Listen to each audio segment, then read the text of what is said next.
আর শব্দের অর্থ হলো নির্মল হৃদয়। আল্লাহ বসতি স্থাপন করবেন কোথায়, এবং ওই ব্যক্তি মানুষটা তখন হয়ে যাবে একজন মুমিনত্ব প্রাপ্তিত্বপূর্ণ ব্যক্তিত্ব।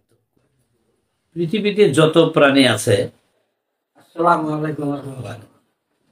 যত প্রাণী আছে তার মধ্যে এক জাতের নাম পুরুষ, আরেক জাতের নাম নারী।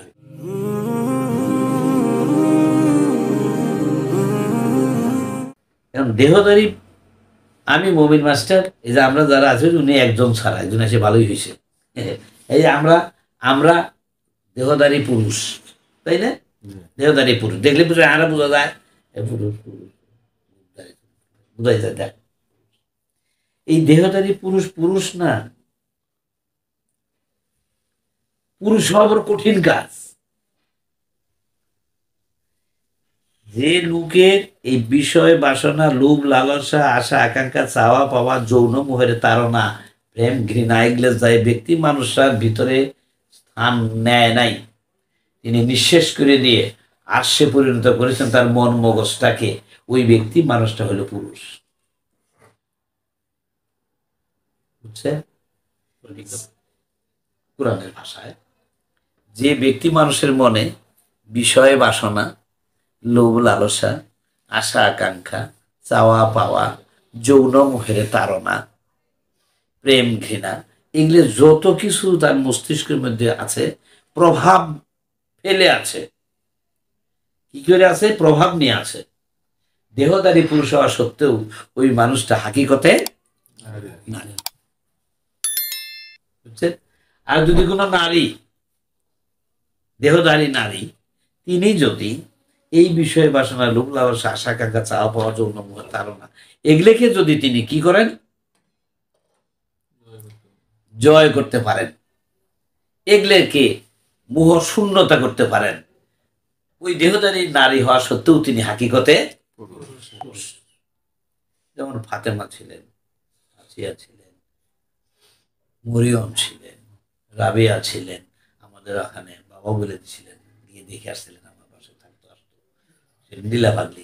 আমাকে যাওয়ার সময় তিনি বললেন কি, মাস্টার সাহেব পাগলিকে দেখে রাখবেন, পাগলি পুরুষ হয়ে গেছে, চুটপাটি আমরা আছি। এরকম মাঝে আমাদের বোপ কাটে, বলে চল ইংল্যান্ডে যাবো, কারণ ইংরেজি ঘর পাই না, তুই ইংরেজি ঘর পাস, ওগুলো ফাইনাল করে প্লেনের ভাড়াটা আমার যা, এরকম। তাহলে নারী এবং পুরুষ বেশি, যে ব্যক্তি মানুষের মনে মগজে দুনিয়া আছে, লোভ লালসা আছে, বিষয় বাসনা আছে, আশা আকাঙ্ক্ষা আছে, চাওয়া পাওয়া আছে, যৌন মোহের তাড়না আছে, কামের তাড়না, প্রবৃত্তি পরায়ণতা আছে, এগুলো যার ভিতরে আছে, ওই ব্যক্তি মানুষটা দেহধারী পুরুষ হলেও সে নারী, আর দেহধারী নারী হলে তো নারী। আর এগুলো থেকে যিনি মুক্ত, তিনি দেহধারী নারী হলেও পুরুষ, দেহধারী পুরুষ হলেও এই পুরুষ যিনি, এখানে আরেকটা কথা না বললেই হবে না, এই পুরুষোত্তম দ্বারা এই পুরুষ পরবর্তী ধাপ মুহাম্মদে পরিণত হয়ে যায়। যিনি পুরুষত্ব অর্জন করেছেন তিনি মুহাম্মদে পরিণত হয়ে গেছেন, প্রশংসিত একজন হয়ে যাবেন আস্তে শিখতে ধীরে ধীরে। এতে তো আমরা 2, 4, 5, 10 রাতের ব্যাপার না, তো আমি শুধু একটু টাচ দিয়ে যাবো, আমাদের চিন্তাটার মধ্যে যেন একটু লাগে যাই আমরা। দেখেন এখন এই যে আদম যে অক্ষরটা আছে, আলিফ, দাল, মিম, বাংলায় সরাইয়া দ ম, 3টা অক্ষর না? বাবা আমাকে একদিন বললেন, লিখছেন সূরা হিজরের 31 নম্বর বাক্য, কুরআন দর্শনের প্রথম হিজরের 31 নম্বর বাক্য আছে আদমের ব্যাখ্যা। এই আলিফেতে হইল আল্লাহ, আলিফে আল্লাহ, দালে দিন, দিন মানে ধর্ম, ধর্ম মানে কি? ধর্ম মানে কি? বিষয় বাসনা, লোভ লালসা, আশা আকাঙ্ক্ষা, চাওয়া পাওয়া, কামনা, যৌন মোহের তাড়না, প্রেম প্রীতি ঘৃণা, আসো না, এগুলোকে আমরা কি বলি? ধর্ম। দাল অক্ষর দ্বারা ওই ধর্ম বোঝায়, দিন। দাল অক্ষর দ্বারা কি বোঝায়? ধর্ম, আর মিম অক্ষর দ্বারা মোহাম্মদ। তাহলে একজন ব্যক্তি মানুষ, এর ব্যক্তি মানুষের বাইরে তার কারোর কোনো হিসাবও নাই, বিচারও নাই, আবাদতও নাই, পুরস্কারও নাই, শাস্তিও নাই। ব্যক্তি মানুষ চাই। ব্যক্তি মানুষটা কেমন? যেমন আমাকে বলা হয় আদম সন্তান, বনি আদম নামে পরিচিত। আমরা আমাদের নাম কি? আদম সন্তান। আরবিতে কোরআনে আছে কি? বনি আদম, বনি ইসরাইল। ইসরাইল হলো সিদ্ধ পুরুষ। আদম শব্দের বাংলা হলো সিদ্ধ পুরুষ। আদম নামটা রয়েছে ইনো আলিফ, ইনো দাল, ইনো মিম। আদম কব কেউ? আলিফ দাল মিম পড়বো, তিনটা অক্ষর একত্রে যখন লাগাই দিচ্ছে তখন কি কব? জের নাই, জবর নাই, নুক্তা নাই, পেশ নাই, তাই না? তাইলে আদম সত্তা প্রাপ্তিত্বপূর্ণ একজন ব্যক্তিত্ব, যে ব্যক্তি মানুষ ভিতরে আল্লাহ এবং মোহাম্মদের সমন্বয় আছে। তিনি কি হয়ে গেছেন? আদম। আলিফে আল্লাহ, মিমে মোহাম্মদ। মোহাম্মদের গুণরাজি এবং আল্লাহর গুণরাজি যে ব্যক্তি মানুষটা অর্জন করতে পারছে, তিনি কি হয়ে সিদ্ধ পুরুষ হয়েছেন। কিন্তু মধ্যে আল্লাহ এবং মোহাম্মদের একত্র হবার দিক আছে না, মধ্যে কেরা দাল, আলিফ দাল মিম আদম, মধ্যে কেরা দেওয়াল, এর একটা দেওয়াল হয়ে আছে। আল্লাহরে এবং মোহাম্মদের একত্র হতে দিচ্ছে না। কি না দিচ্ছে না? তাহলে দাল মানে কি? ধর্ম। ধর্ম মানে কি? এই যে বিষয় বাসনা, লোভ লালসা, এরা বেড়া দিয়ে দিচ্ছে।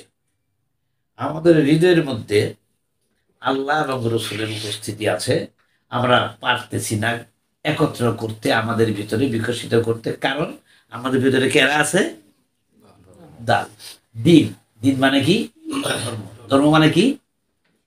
বিষয় বাসনা, লোভ লালসা, আশা আকাঙ্ক্ষা, চাওয়া পাওয়া, যৌন তাড়না, প্রেম প্রীতি, ঘৃণা, এগুলো থাকার কারণে, এরা আমাদের ভিতরে প্রকট হয়ে থাকার কারণে আল্লাহ এবং মোহাম্মদ আমাদের ভিতরে একত্র হতে পারতেছেন। মাঝে মাঝে পাগলারা গান গায়, আল্লাহ রসুল দুইজনে প্রেম কইরাছে গোপনে, পীড়িতের ঘর বান্ধিয়া রে। আমার পীড়িতের ঘর বান্ধিবে দেয়, বেড়া দিয়েছে কেরা? এই দিন এই ধর্ম রাশিকে যে সাধক সুনিয়ন্ত্রণ করতে পারেন, মানে প্রভাব মুক্ত ধর্মগুলি তার ভিতরে কি মুক্ত? প্রভাব মুক্ত, সুনিয়ন্ত্রিত ধর্মরাশিগুলি তার অধীনে, সাধকের অধীনে। ধর্মের তাড়নায় সাধক তাড়িত না, ধর্মরাশি তার পরাভূত, পদদলিত, পরাভূত পদদলিত করে সুনিয়ন্ত্রণ করতে পেরেছেন, তখন ওই ব্যক্তি মানুষটা পুরুষ হয়ে গেছে। বুঝছেন? এই যখন তিনি পুরুষ হবেন, এছাড়া পুরুষ হওয়ার সুযোগ নাই।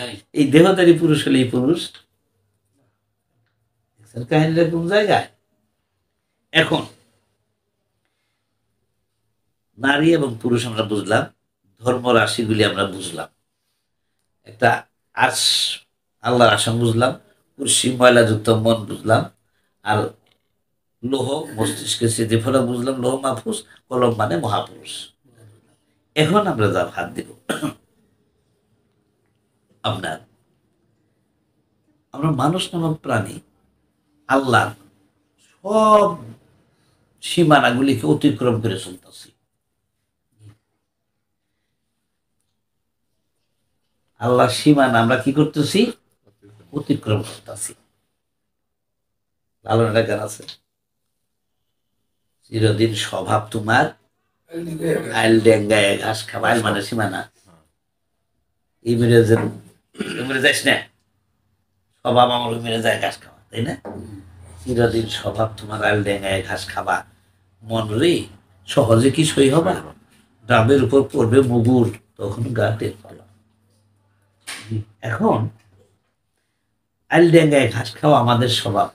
অর্থাৎ আল্লাহ যাহা করতে বলেছেন তাহা না করে বিপরীতে করাটা আমাদের স্বভাব। আইল ডেঙ্গায় ঘাস খাওয়া। যেমন আপনি ধরেন প্রাণী জগতের মধ্যে সকল প্রাণী, আমি একটু উদাহরণ দিচ্ছি, সকল প্রাণী যখন বাচ্চা ধারণের সময় আসে তখনই কেবলমাত্র তারা যৌন কর্মে অংশগ্রহণ। এটা ছাগি গরম হয়েছে, ব্যা ব্যা করতেছে, আমরা বহু আলাপ করছি, ব্যা ব্যা করতেছে, তখন আমরা কি করতেছি, কি হয়েছে রে, গরম হয়েছে, তো কই নিয়ে যাওয়া লাগবো,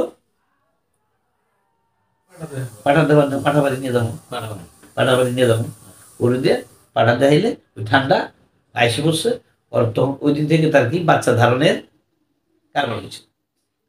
এটা গাভীও ঠিক তাই, বক না, প্রাণী জগতে ঠিক তাই তাই হয়। কিন্তু আমরা মানুষেরা আল্লাহ যে বলেছেন ওই প্রাণী জগৎ, প্রাণীদেরকে কি করে দিয়েছে, যখন তুমি গরম হবে, বাচ্চা ধারণের যোগ্যতা তোমার আসবে, ওই সময়ই কেবলমাত্র তুমি কি করবে, যৌন কর্মে অংশ নেবে।